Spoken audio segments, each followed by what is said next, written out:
मत मारो, मुझे मत मारो, छोड़ दो मुझे। कम से कम मेरा नहीं, मेरे बच्चे का तो ख्याल करो। मुझे मत मारो, मुझे छोड़ दो। हमारी बहू बेटियों पर काला जादू करती है, हमारे गांव पर अपनी बुरी नजर रखती है। आज तो तेरा खेल खत्म है चुड़ैल। अब्दुल और उसका दोस्त साजिद एक गर्भवती महिला को घसीटते हुए जंगल की तरफ ले जा रहे थे। वो एक गर्भवती औरत थी और उसका बच्चा 8 महीने का हो चुका था। उस औरत ने लगातार गुहार लगाई, लेकिन फिर भी उनमें से किसी को भी उस पर दया नहीं आई और उन लोगों ने उस औरत को वहीं जंगल में जिंदा दफन कर दिया।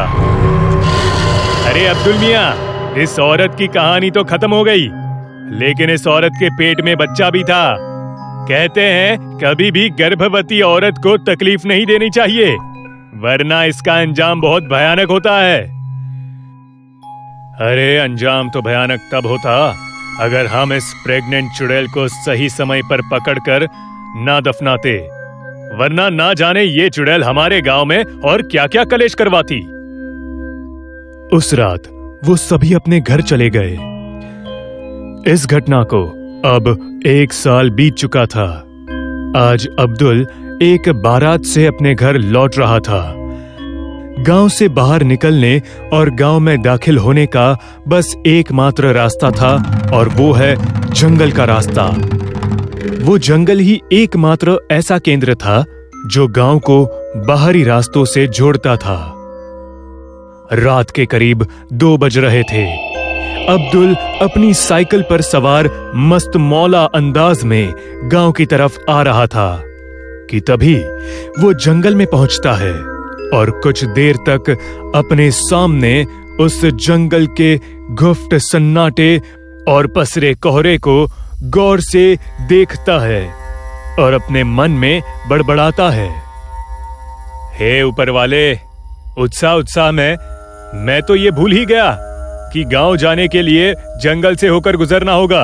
यहाँ तो दूर दूर तक कोई दिखाई भी नहीं दे रहा, और कोई दिखेगा भी कैसे, क्योंकि रात के 2 बज रहे हैं। खैर, जब 10 किलोमीटर का सफर तय कर ही लिया है तो ये 2 किलोमीटर का जंगल पार करने में क्या दिक्कत है। ऊपर वाले का नाम लेते हुए आगे बढ़ता हूँ। खुद से बस यही बोलता हुआ अब्दुल आगे बढ़ जाता है। करीब 5-7 मिनट तक साइकिल चलाने के बाद जब अब्दुल जंगल के बीच में पहुंचता है, तब अचानक से उसे ऐसा लगने लगता है कि कोई पीछे से लगातार उसकी साइकिल को पकड़ रहा है। अचानक से अब्दुल अपना बैलेंस खो देता है और साइकिल से नीचे की तरफ जा गिरता है। अब्दुल जैसे ही नीचे गिरता है, एक तेज रफ्तार में उसकी साइकिल सरकती है और फिर वहां से गायब हो जाती है। हे ऊपर वाले, मेरी रक्षा करना, आज ना जाने क्या होने वाला है। अब्दुल तेज कदमों के साथ आगे बढ़ने लगा। जंगल का वो गुफ्त सन्नाटा उसकी रगों में डर के तूफान को और बढ़ा रहा था। तभी तेज बिजली कड़की और अब्दुल अपने सामने के नजारे को देखकर एकदम स्थिर खड़ा हो गया, जैसे उसे सांप सूंघ गया हो। उसके ठीक सामने एक छोटा सा बच्चा खड़ा था जो तेज किलकारी लगाते हुए हंस रहा था। अरे बाप रे, ये सब क्या हो रहा है? जल्दी निकलना पड़ेगा यहाँ से। अब्दुल भागने के लिए जैसे ही अपने कदम आगे बढ़ाता है, तभी उसे ठीक अपने पीछे से एक औरत की आवाज आती है, रुक जा हत्यारे। अब्दुल की सांसें तेज होने लगती है। वो थोड़ी हिम्मत जुटाकर पीछे पलटता है तो उसके होश उड़ जाते हैं। एक औरत पुतले के समान खड़ी अब्दुल को घूर रही है। तुम तो वही हो ना जिसे हमने पिछले साल मार दिया था, लेकिन तुम जिंदा कैसे? तू बस यही सोच, मैं मरने के बाद भी दोबारा कैसे लौट आई। आत्मा को मुक्ति तभी मिलती है जब तक वो खुद के लोभ को पूरा नहीं कर लेती। मैं पिछले 1 साल से इसी जंगल में तेरा इंतजार कर रही थी और आज रात वो घड़ी आ चुकी है जब मेरा मकसद और तेरे पाप का प्रायश्चित दोनों एक साथ पूरा होगा। देखो, मुझे मत मारो, मुझे छोड़ दो। जो हुआ उसके लिए मुझे माफ कर दो। माफ कर दूं? और वो भी तुझे? अगर एक बार ये सब मेरे साथ हुआ होता तो शायद मैं तुझे माफ कर देती, लेकिन मेरे मासूम बच्चे का क्या कसूर था जिसके जन्म से पहले ही तूने उसे मार दिया। देखो, जो कुछ हुआ वो अनजाने में हुआ। मुझे माफ कर दो और जाने दो। अच्छा, तो ये सब अनजाने में हुआ?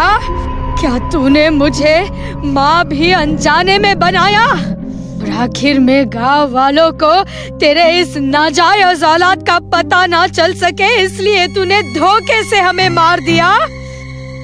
क्यों? कुछ याद आया? तूने शादीशुदा होते हुए भी मेरे साथ चक्कर चलाया, मुझे अपने जाल में फंसाया और मुझको प्रेग्नेंट करके आखिर में मार दिया ताकि तेरा ये घटिया रूप गांव वालों के सामने ना आ सके। और तूने ये बहाना दिया कि मैं गांव वालों पर काला जादू करती थी।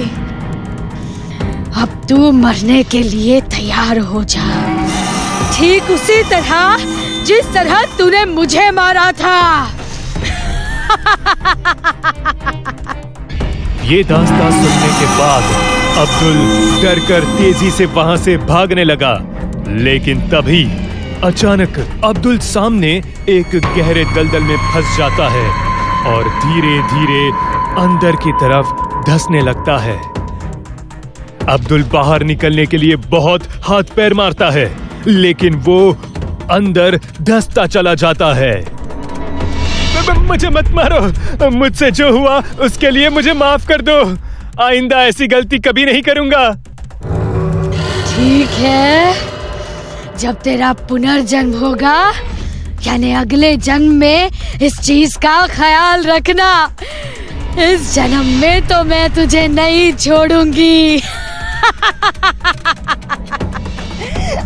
इतना कहते ही अब्दुल दलदल के एकदम अंदर धंस जाता है और तभी उसके आसपास खून बहने लगता है। एक छोटा बच्चा उसी दलदल के अंदर से उसके जिस्म को नोच रहा था। अब्दुल चीखता है, चिल्लाता है और चिल्लाहट के साथ अब्दुल उसी दलदल में हमेशा हमेशा के लिए समा जाता है।